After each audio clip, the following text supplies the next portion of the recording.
ओम नमः शिवाय। हर हर महादेव। ओम पार्वती पतये नमः। आप सभी को तीज व्रत की हार्दिक शुभकामना। आज है हरितालिका तीज और जानेंगे इस वीडियो में कि इस व्रत में कौन सी कथा है जो श्रवण करना बहुत जरूरी है। वो कथा आपको हम श्रवण कराएंगे।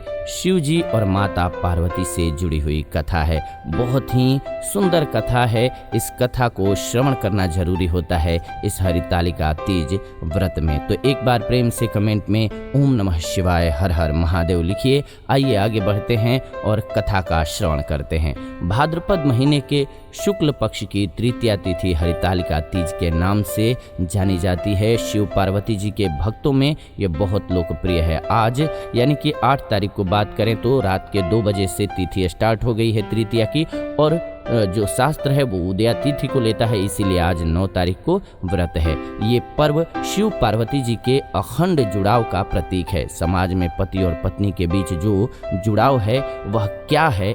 क्या इनके मध्य कोई ऐसी डोर भी है जो हमको एक शांत और मंगलकारी परिवार की ओर ले जाती है? दूसरा प्रश्न ये कि परिवार तो अन्य देवों के भी हैं, लेकिन सनातन संस्कृति में शिव परिवार ही क्यों आदर्श बना, ये भी सवाल आता है। तो आइए इन सभी सवालों के जवाब लगभग आपको इस वीडियो में मिलेगा।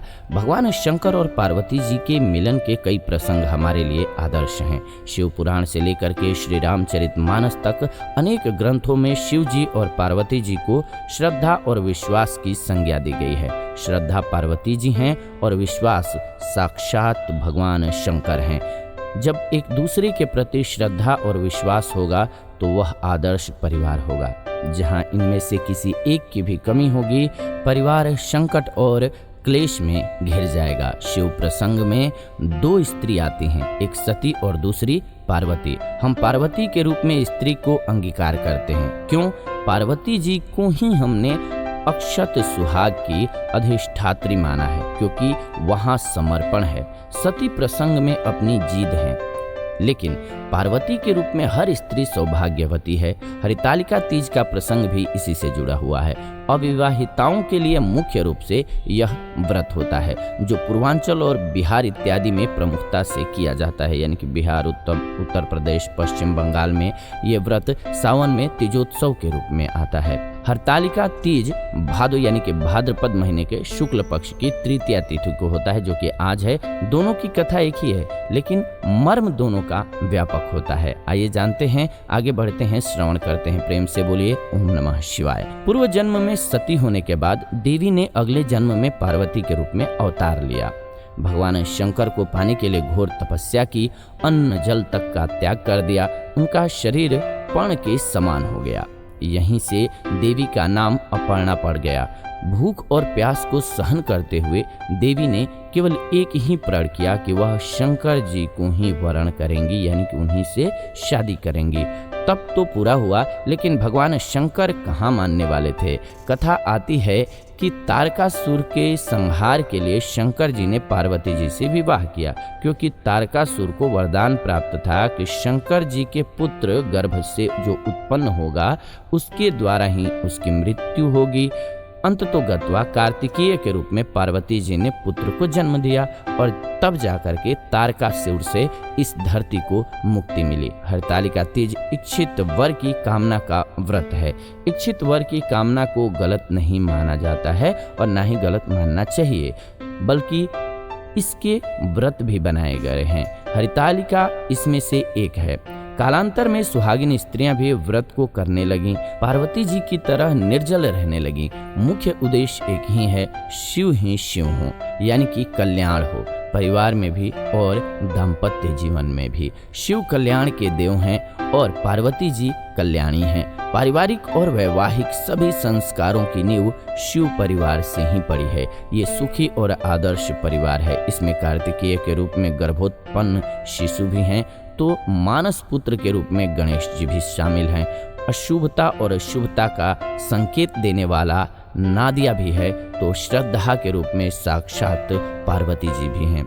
इन सभी का विश्वास शिव है। शिव का विश्वास इनमें है। इसलिए शिव परिवार सुखी परिवार है। जिस तरह माता पार्वती का सुहाग अक्षत है, उसी तरह व्रत को करने वालों का भी हो, यही कामना सनातन है। यही हरितालिका है। हम सभी परिवार के लिए कुछ न कुछ समर्पण करते हैं। अन्न जल का त्याग इसी संकल्प का हिस्सा है। सब सुखी हों, सभी का परिवार श्रद्धा और विश्वास के साथ फूले फले, यही कामना हमको और हमारी संस्कृति को पल्लवित करती है, आगे तक लेकर के जाती है और महान परंपरा वाला देश बनाती है, जिसके लिए बाहर के लोग भी तरस रहे हैं और आकर के इन पर्व और त्योहारों को करने लगे हैं और हमारी सनातन संस्कृति को समझने लगे हैं। ये एक और ख़ास बात है। तो इसीलिए आपको कथा अगर छोटे बात में कहें तो बस इतनी सी है कि पार्वती जी को शिव जी से शादी करनी थी और इसलिए उन्होंने कठोर तपस्या किया, जिसमें कि पूरी कथा की बात करें तो पार्वती जी के जो पिताजी हैं उनके पास नारद जी आए प्रस्ताव लेकर के कि आपकी बेटी से विष्णु भगवान शादी करना चाहते हैं। जब पार्वती जी ने सुना तो और वो नहीं शादी करना चाहती थी, तो इसमें उनकी सखियों ने मदद किया, उनको हरण करके जंगल में पहुंचाया, इसीलिए हरितालिका बोला जाता है इसे।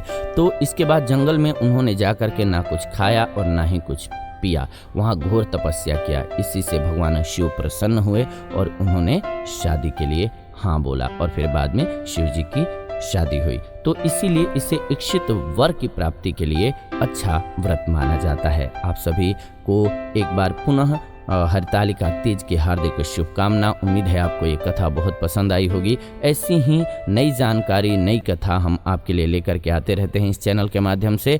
तो इसलिए कि आपको वीडियो सबसे पहले मिले, चैनल को सब्सक्राइब कर लीजिए, बेल नोटिफिकेशन को ऑन कर लीजिए ताकि जब भी हम वीडियो डालें नोटिफिकेशन आपको सबसे पहले मिल जाए। साथ ही साथ वीडियो को लाइक कर दीजिए, शेयर कर दीजिए व्हाट्सएप पे, फेसबुक पे, ताकि सभी को वीडियो मिल सके। फिलहाल इस वीडियो को अंत तक देखने के लिए दिल से धन्यवाद। आप देख रहे हैं जीवन रक्षा चैनल। प्रेम से बोलिए ओम नमः शिवाय, हर हर महादेव।